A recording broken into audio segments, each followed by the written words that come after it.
Tento projekt finančne podporil Bratislavský samosprávny kraj, najlepšie miesto pre život. Aby mi ten človek nezaspal proste. A je tam teda ani na tej žive, lebo to je ešte horšie, keď to človeka vidíte, ako vám to spí. Takže skúste možno aj niečo vymyslieť, že podľa vás, čo by mohol byť také dobré oživenie takejto prezentácie? Nejaká interakcia možno? Interakcia, OK, to by bolo nice. Dobre, veľa to toho nie je, tak ja vám to poviem. Vedel som, že možno niektorí, už keď ste videli ten úplne úvodný slajd, ktorý tu svietil asi 10 minút, tak si tam všimli, že mali sme tam nejaké takéto virtuálne prostredie a v tom virtuálnom prostredí stál nejaký človek. Hej, ja sa k tomu kľudne vrátim na chvíľočku.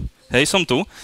Mám to nejaké virtuálne prostredie. Nie je to ten Mars, je to niečo iné, hej, ale akože tento človek a tento človek mi tam úplne nesedia. Hej, oni nevyzerajú až tak virtuálne a je to preto, že nie sú virtuálne. Hej, sú to moji kolegovia, ktorí sa snažili proste prezentovať nejaký iný case v nejakom virtuálnom prostredí. Takže čo sme urobili? Prvý krok teda bolo vytvoriť nejaké prostredie, v ktorom chcem niečo prezentovať. Logicky to prostredie by malo teda nejako súvisieť s tým, čo prezentujem. Hej, keď chcem prezentovať napríklad niečo o tom Marse, tak tam mám Mars. Keď chcem prezentovať nejakú budúcnosť zdravotníctva, tak na ľavom obrázku máme nejakú modernú nemocnicu. Hej, a tak ďalej. Čiže vytvorím si nejaké prostredie a potom tam musím toho človeka nejako dostať, logicky. Takže začneme asi najprv s tým, že ako si to prostredie vytvorím, hej. Mám teda klasicky dve možnosti, buď si ho proste iba nejako nakreslím a budem ho mať statické, ale ak to chcem dotiahnuť ešte na trošku vyššiu úroveň, tak si ho môžem vymodelovať, hej. Ako nejaké 3D modely môžem prísť k tomu, že si v podstate ten svet vytvorím ako v nejakej hre, hej, povedzme. Možno začína dochádzať, prečo vám to prezentujem ja, čo som developer v Unreal Engine. Takže môžem použiť Unreal Engine na to, aby som tam v podstate vytvoril nejaké prostredie, v ktorom sa budem môcť hýbať a možno aj robiť nejaké interakcie. A potom tam musím dostať toho človeka. Čo sa týka toho vytvorenia toho prostredia v Unreali, tak to nie je nejaké zložité. Hej, ako Unreal má veľa spôsobov, ako tam nahádzať nejaké modely, ako si to vytvoriť.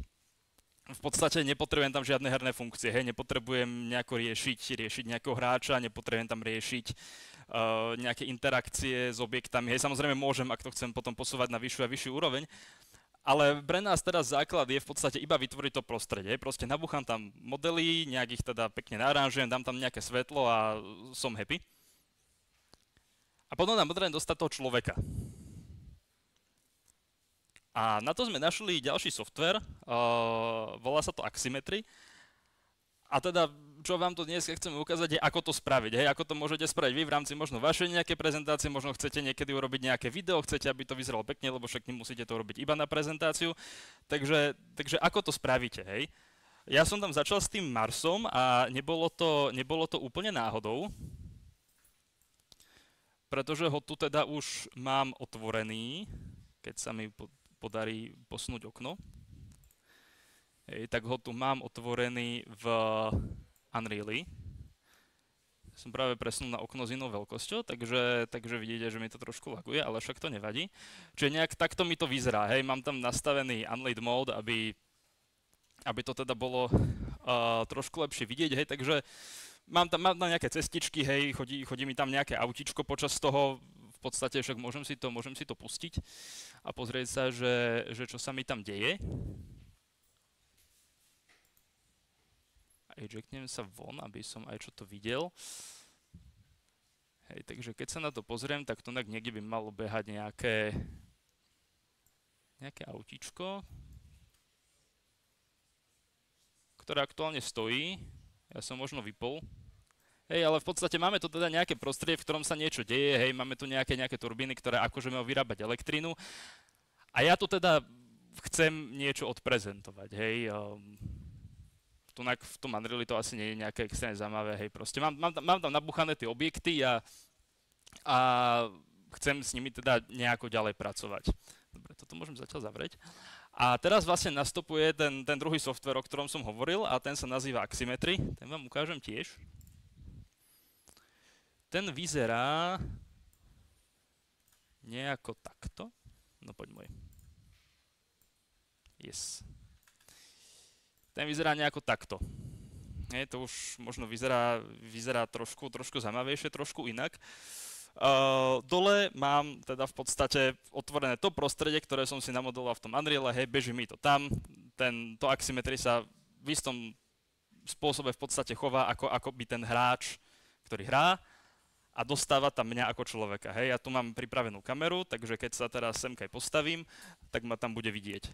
Ono to, že je strašne veľa výkonu, takže keďže ja to mám tu na laptope a mám tu pripojených 1 300 000 ďalších vecí, tak to trošku seká, ale verím, že z toho, čo to vidíte, ja to v podstate môžem ešte aj dať na... Dobre, toto som nechcel urobiť. Dúfam, že to som nespravil ja. Že tak kričím, ale OK, hej, takže teraz je to tam trošku väčšia obrazovka. Super, už zase kričím. Dobre, nevadí, hej. Takže som tu, môžem tu ukazovať veci, hej, môžem v podstate ukazovať tam, hej, ukazujem na tú elektráreň, na nejaké moduly, ktoré sú za mnou, ale nie je to asi úplne ono, hej. Zatiaľ to moc dobre nevyzerá, je tu vidno proste výsek tejto miestnosti. Asi by som chcel, aby ho nebolo vidieť. Hej, akože určite by existovali nejaké modely, ktoré by vedeli spraviť niečo také, že vidia, že pozadie sa nehýbe, tak to mi nejako vystrihnú, však vedia to robiť nejaké Teamsy a podobne. Ale potom je tu pomerne klasický prístup, ktorý sa vo svete vyskytuje už možno aj desiatky rokov, 20 určite. A to je green screen. To ste možno niektorí určite zachytili, točia sa tak správy v televízii, točia sa tak mŕte veľa filmov, hej, proste rôzne Marvelovky, komiksovky a tak ďalej. Hej, v podstate natočia človeka pred nejakým green screenom a potom mu tam strihnú to prostredie. To je v podstate to, čo chcem robiť ja. Hej. Ja nepotrebujem lietať, ja potrebujem iba prezentovať. Takže chcem nejako vystrihnúť seba. Aha, čo tu mám? Tada. Trošku mi to zachádza do toho plátna, bohužiaľ, s tým sa pokúsime nejako niečo spraviť, ale môžete si všimnúť, že teraz, čo sa mi podarilo spraviť, tu za mnou je, že v podstate už tam, kde je to plátno, je v podstate to plátno priesvitné, hej, v podstate za mnou je ten Mars. Teraz, čo by som chcel robiť, samozrejme je nejako si to upraviť, takže čo spravím, je, že prídem teda k tomu svojmu Aximetry a vytiahnem si svoj input, čo je teda toto. Toto je to, čo vidí kamera. Hej. A pokúsim sa to nejako okropovať, čiže v podstate nejako odrežem ten zbytok, ktorý tam nechcem.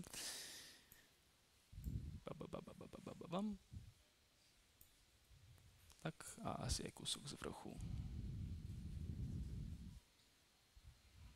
No a ešte by som mohol možno tú kameru dať aj trošku nižšie, aby to zabralo aspoň kúštik viacej. Máme tu teda trošku provizorný setup. Hej. My v robote máme normálne veľkú zelenú miestnosť, ktorej ma vidno celého. Sú tam trošku profesionálnejšie kamery, než je táto malá kamerka, ale to nevadí.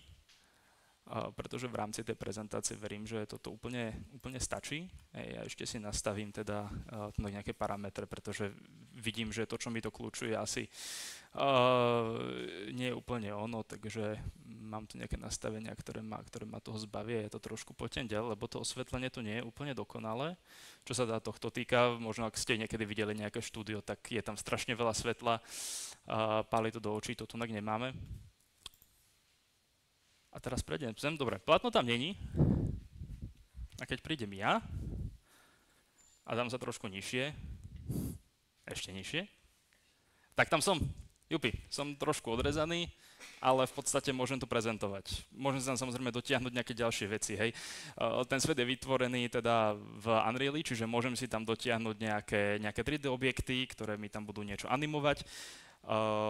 Môžem si tam dotiahnuť možno nejakú virtuálnu obrazovku, ak chcem na nej niečo ukázať. Možno taký reálny príklad, nemám toto rozbehané a mám to iba teda v tej prezentácii. OK, dúfal som, že sa to prepne na tento slajd. Toto je PolarPod. Pardon, ja toto trošku stiahnem dole. Toto je PolarPod. Polarapod vymyslel tento pán, ktorý je tu Jean-Louis Etienne.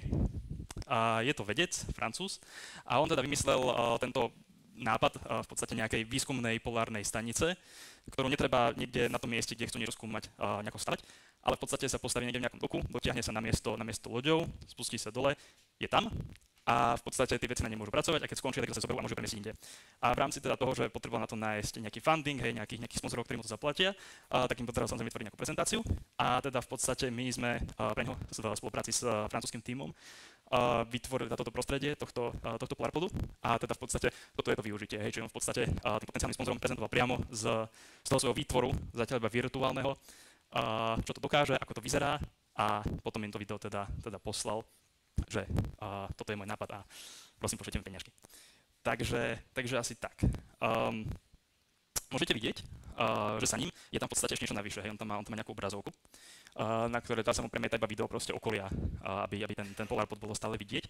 A to je teda niečo, čo je tiež celkom podstatné, hej. Niekedy nie všetko, čo chceme, vieme ukázať priamo iba v tom prostredí.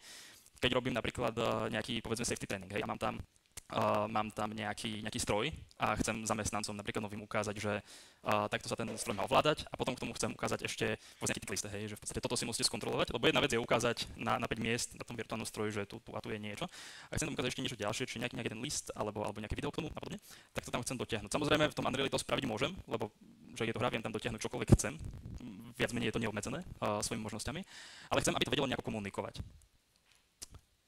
A to je možno jedna vec taká praktická, ktorú som vám tu chcel ukázať. Ako si tam teda niečo urobím, hej? Lebo jedna vec je o tom hovoriť, druhá vec je dať vám tú vedomosť, že ako si to môžem spraviť. Čiže ono je to pomerne jednoduché. Hej? Najprv si stiahnete Unreal a Axymetry, obidve veci sú free. Axymetry.com alebo tak niekde tá schránka proste dáte do Google Axymetry, on sa nám to otvorí. Treba sa tam registrovať, ale je to free, pokiaľ vám tam nevadí watermark. Ten sa dá potom za nejaký poplatok odstrániť. Hej. Ale nainštalujete si teda Axymetry, nainštalujete si Unreal Editor pre Axymetry. On to prichádza spolu, čiže stiahnete jednu inštalačku na nainštaluje obidve veci. Ten Axymetry Editor pre Unreal je trošku obmedzenejší v niektorých veciach. Nedá sa tam programovať v C++ a podobne, musíte robiť čisto cez blueprinty, ale dá sa to. Hej. Tých obmedzení tam naozaj nie je veľmi veľa. Ten svet si v podstate vytvoríte úplne rovnako ako v klasickom Unreale. A potom tam teda potrebujete nejako dotiahnuť tie veci, ktoré chcete. A v prípade, že chcete ešte urobiť nejaké ovládanie toho skrz Axymetry, hej, že napríklad ja rozprávam a chcem, aby sa to v nejakom bode niekam presunulo, chcem, aby napríklad v tomto bode sa mi tam otvorila nejaká obrazovka, ktorá bude niečo zobrazovať, chcem, aby sa mi tam teraz ukázal nejaký graf, tak v podstate musíte vytvoriť nejakú komunikáciu. A to, čo urobíte, je, že napríklad si vytvoríte blueprint. Ja si skúsim vytvoriť teda nejaký blueprint.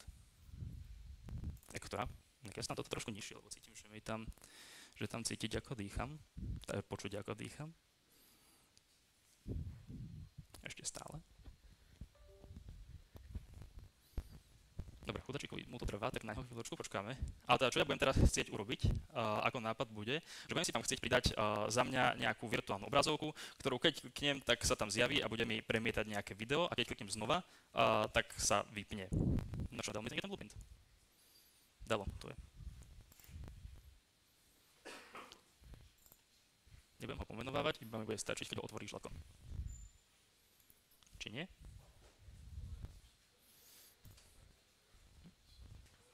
Aha. Dobre, sme tu. Takže aby som teda mohol niečo niekam premietať, tak budem potrebovať nejaký plane, to je nejaký základ. A prídem sem a čo chcem teda urobiť je, chcem, aby to vedelo dostať nejakú informáciu z toho Axymetry, čo s tým chcem robiť. Prvá vec, tá, čo som povedal, bude, že budem chcieť, aby sa to teda nejako otvorilo a zatvorilo, keď tomu poviem, aby sa to otvorilo a zatvorilo. Takže budem chcieť nejaký trigger. A potom teda budem chcieť, aby mi to premietalo nejaké video. To by pri tej obrazovke bolo celkom fajn, aby mi to niečo zobrazovalo. Takže prvá vec bude, že si zoberiem Axymetry trigger.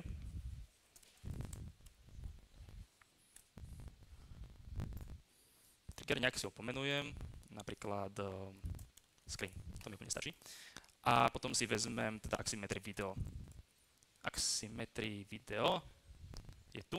Viete, že tu mám teda ďalších niekoľko možností. Môžem zobrať nejaké nastavenie farby, nejaké integere, logickú nejakú hodnotu, hej, akože dá sa s tým pohrať. V podstate viete odtiaľ získať, keď sa dostatočne snažíte, pomaly čokoľvek, čo sa tam dá nastaviť. Ja osobne teda teraz chcem video.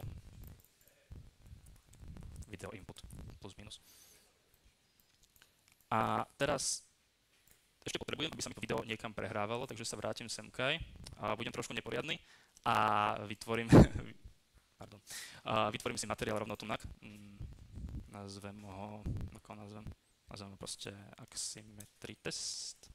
Nemôžem tam mať medzeru, ale no tak. Axymetry test. Nazvem ho Axymetry test.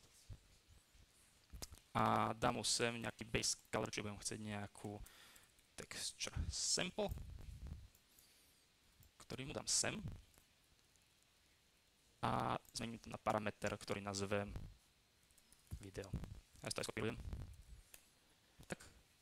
A z nejakého to mám error. Aj to ostane. No. To sa mi ešte nestalo. Ale v podstate patrí to teda k tomu, že keď niečo robíte, tak proste niekedy to nejde. Nie.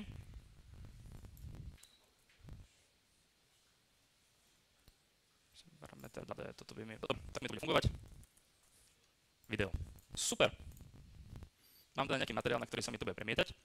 A v prípade, že by som tých obrazoviek tam chcel nejako získať viacej, tak si z neho vytvorím inštanciu a urobím to hneď na začiatku. Čiže material instance, ktorú si vytvorím. Ty mi to trošku zavadziaš. Ale chcem pre neho nejaký parent, ja som si ho tam nazval Axymetry test.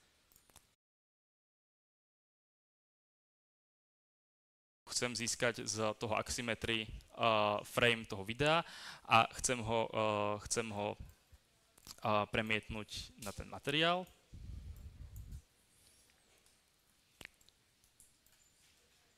Takže si toto vezmem sem, vždy zoberiem toto, video input, toto si zatiaľ odložím semkaj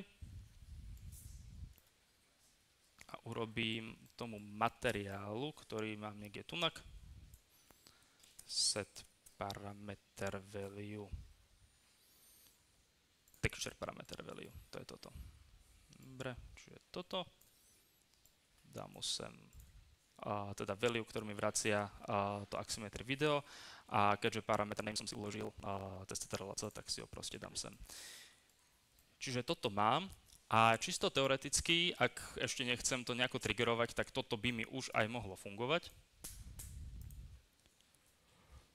Takže keď sa vrátim sem do toho sveta a dám to plus minus na to miesto, kde to chcem prezentovať, čo je asi tu. Plus minus a nájdem si tu ten svoj blueprint. A nejak ho sem uložím. Opa. Trošku vyššie. A otočím si ho, aby ho aj bolo vidieť.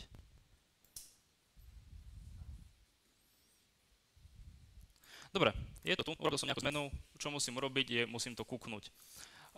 Cook Content for Axymetry DE mi v podstate urobí to, že mi tú hru akoby zbuildí. Tak ako keď by ste buildovali hru do exečka alebo do čohokoľvek iného, tak vám v podstate tú hru zbuildí alebo vykúkuje pre to Axymetry. Ono to chvíľočku trvá, takže si na to budem musieť počkať. A pri troške šťastia, keďže to nebolo veľmi zložité a ešte by som si mohol pamätať, ako sa to robí, tak by to v tom Axymetry malo fungovať. Samozrejme, toto je strašne jednoduchý príklad, hej. Čo tu teraz urobím, bude nejaké premietanie nejakej telky, alebo teda nejakej screeny, ale teoreticky s pomocou takýchto triggerov a nejakej komunikácie medzi tým Axymetry a Unrealom viem v podstate tiež urobiť pomaly hocičo. Hej, viem tam v podstate spúšťať nejakú animáciu. Viem tam nejako v podstate povedať tomu Unrealu, kde sa nachádza moja kamera, aby v prípade, že sa k niečomu priblížim, tak aby to vykonalo nejakú akciu. Hej? Čiže napríklad chcem realisticky zobraziť nejaké dvere, ku ktorým nejako prídem a oni sa otvoria.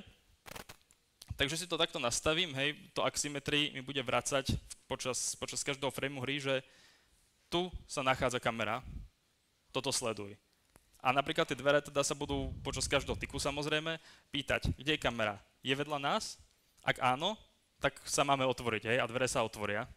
Ak nie, tak proste nie. Ešte stále to není. Týmto v podstate viete dosiahnuť pomerne realistický spôsob nejakého prezentovania. Samozrejme v prípade, že ste ako teraz ja na Marse, tak to veľmi realistické nebude, pretože všetci chytil a v podstate nejako ho otáčal. S tým, že on ho videl v tých HoloLensoch pred sebou, ako ho otáča, a ten človek, ktorý sledoval to video, ho v podstate videl tiež. OK, to nám trvá strašne dlho, takže možno by som teraz urobil malú zmenu. Okrem mňa je to teda David, ktorý vám povie niečo o tom, ako ten svet v podstate vytvoriť. A v prípade, že toto bude dostatočne dobré, aby sa nám to naozaj aj zbildilo, tak sa teda pozrieme na to, že aký bol výsledok našej práce. Aha, no. Niekedy sa stačí trošku posťažovať a ono to začne fungovať, hej?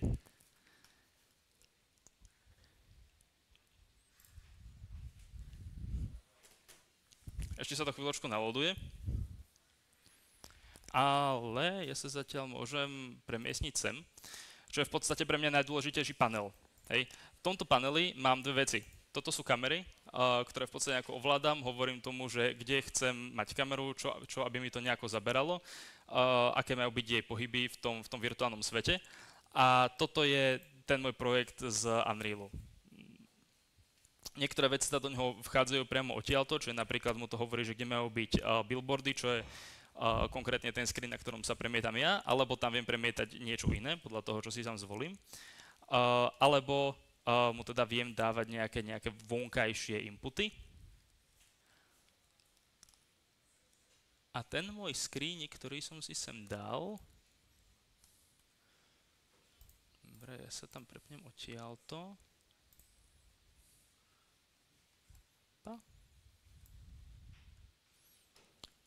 Budem musieť nájsť, pretože som ho veľmi inteligentne umiestnil pomerne random.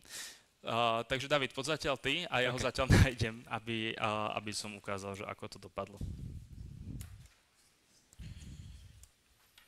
Dobre, káblik. Jo.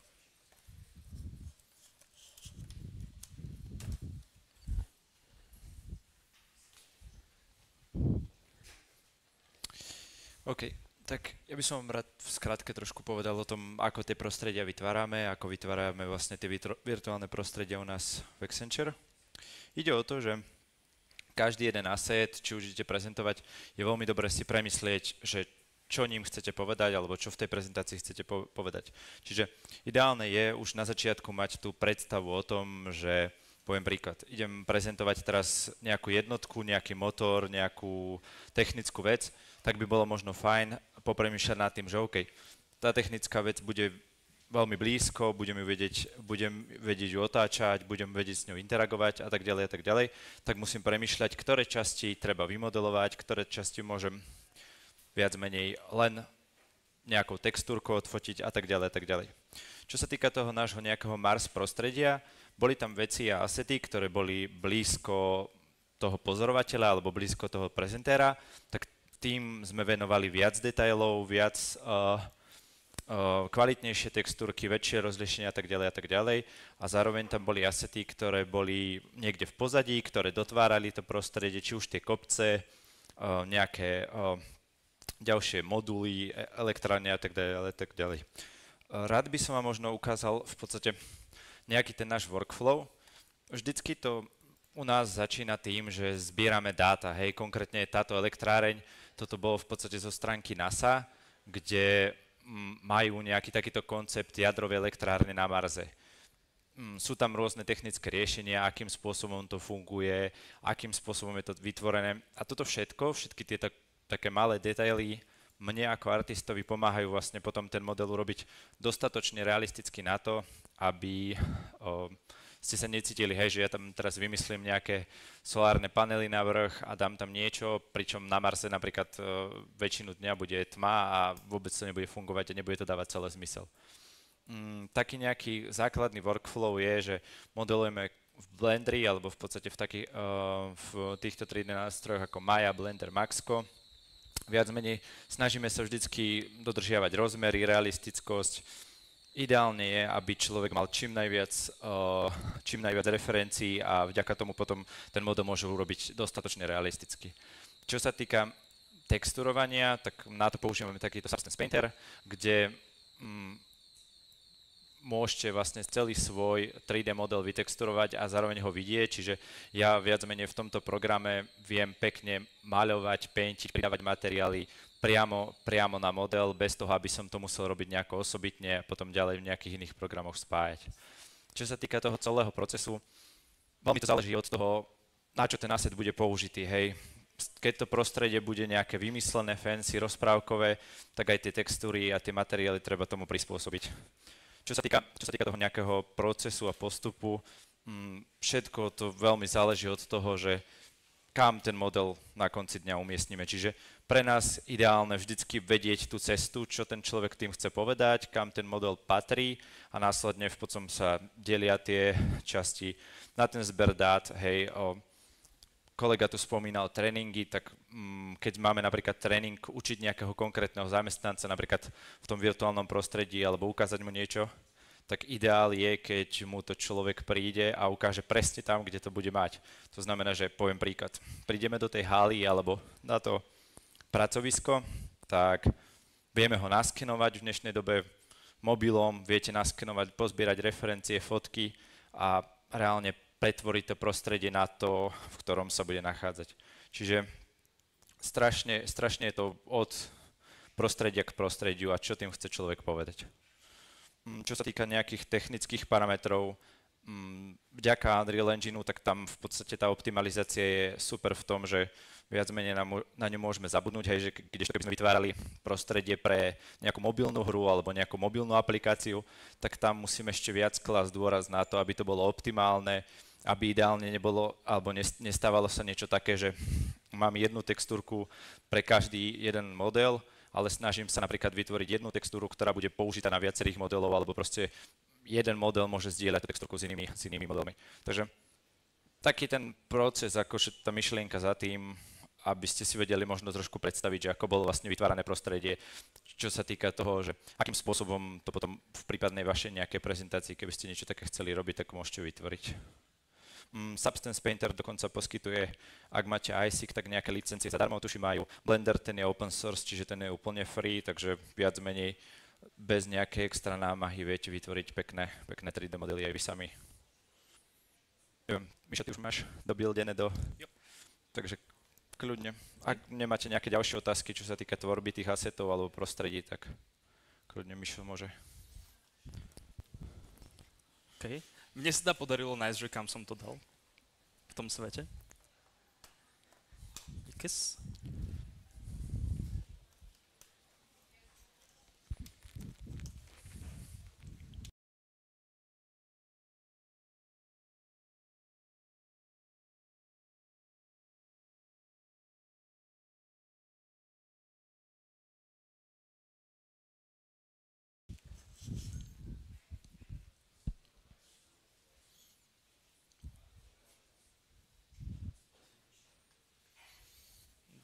Dobre. Asi si tam...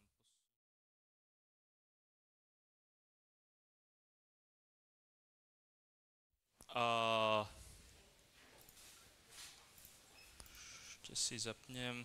Aha, ja som to nezapol tú kameru, pardon. Aj tak.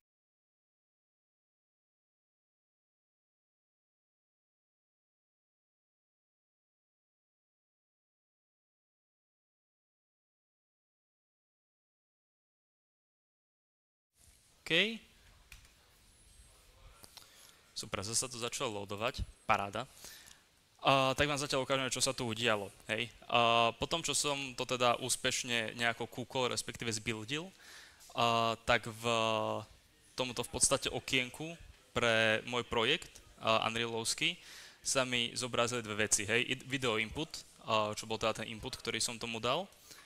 A ešte sa mi tam niekde dal aj ten screen, čo je ten môj trigger, ktorý som vlastne nakoniec tam nepoužil, pretože som chcel vyskúšať, ako to bude vyzerať. Každopádne, kebyže v tom blueprinte v Unreali si nejako pripojím ten trigger na nejaký Unrealovský event a tomu eventu poviem, že ja neviem, hideni ten plane alebo urovnať nejakú animáciu, aby sa to tak nejak pekne zmenšilo, zväčšilo. To už v podstate záleží iba na tom, že ako pekne to chcete mať spravené, tak ono sa vám to proste tam spraví. V tomto bode teda ja som naozaj použil iba input pre to video a umiestnil som tam ten screen s tým, že teda mám tu nejaké defaultné video, čo mi poskytuje v podstate asymetrii iba ako na vyskúšanie toho, že či mi tie inputy v podstate nejako fungujú. Takže to som si tam dal, spojil som to sem, čím sa mi to dostalo vlastne sem dole. Keď sa pozriem na tento preview 1, tak v podstate, no keď sa načítáva, tak je to zaseknuté. Super.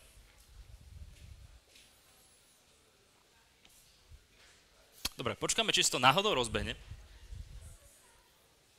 Anyway, minimálne na tomto spodnom, môžete vidieť, že tu táto kotečka malička, ktorú pomaly nevidíte, pravdepodobne je to, k čomu sme sa chceli dostať. Ale mne sa toto všetko zaseklo. A už asi nemáme čas na toto otvárať, ja sa vám toto strašne ospravedlňujem. Očividne to laptop úplne neutiahol dneska. Ale ten výsledok tam v podstate máme, hej. A viete sa k tomu dostať aj vy sami, má to asymetrii má celkom dobre urobené tutoriály, má to dobre spravenú nejakú dokumentáciu, nejaké videá k tomu tako využiť, ako sme hovorili, je to free, takže úplne kľudne to proste skúste, ak náhodou máte v rámci školy urobiť nejakú prezentáciu, ktorú treba niekam poslať, alebo nejaké video, tak myslím si, že toto je celkom dobrý spôsob na to, ako to robiť niečo zaujímavejšie, než nahrať nejaké slajdy. OK, no. Fakt sa ospravedlňujem za to, že sa zaseklo, nečakal som to a myslím, že sa blížime už ku koncu nášho časového slotu, takže už to asi znova otvárať nebudeme, sme nečakali. Takže možno, ak máte nejaké otázky, prípadne ešte predtým, než prejdeme k otázkam, tak som dostal za úlohu vám ukázať slajdom na feedback, ale funguje iba na feedback, takže mi teraz neukáže otázky. Ale niekto z vás máte nejakú otázku, tak teraz je asi tá vhodná doba.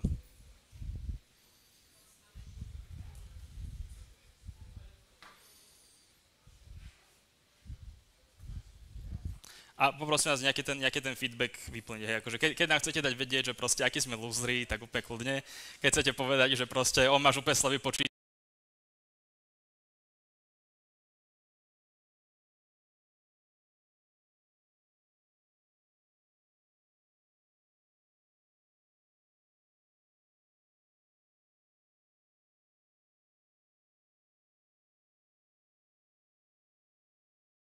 lebo proste neutiahol ti niečo potrebuje 10 na 7 väčšie CPUčko, tak kľudne napíšte, hej, akože budeme radi za čokoľvek.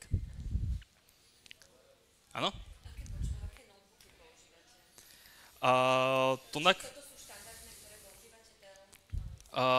Nie sú úplne štandardné, my ich použijeme v podstate, máme ich v pomerne vysokej konfigurácii práve kvôli vývoju takýchto aplikácií.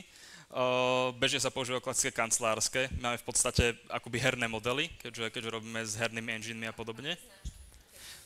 Zväčša máme Dell alebo Lenovo, myslím, že to sú také, ktoré sa nám najviac rotujú.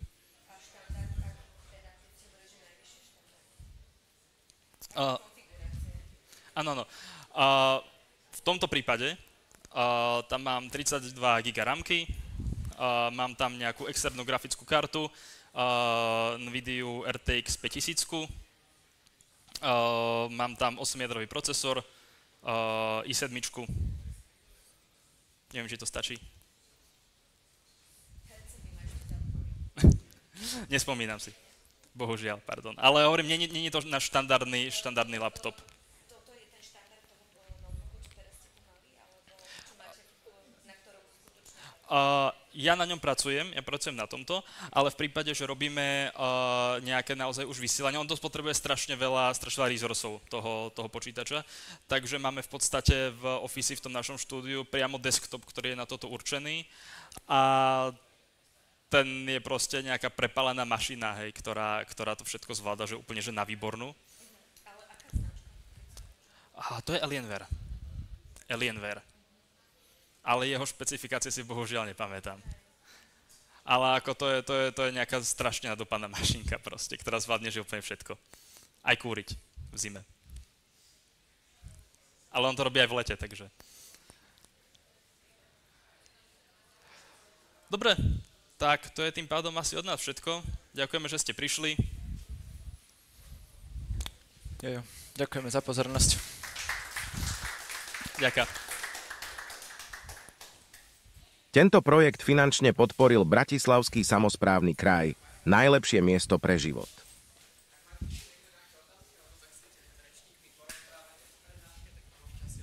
Jo, jo.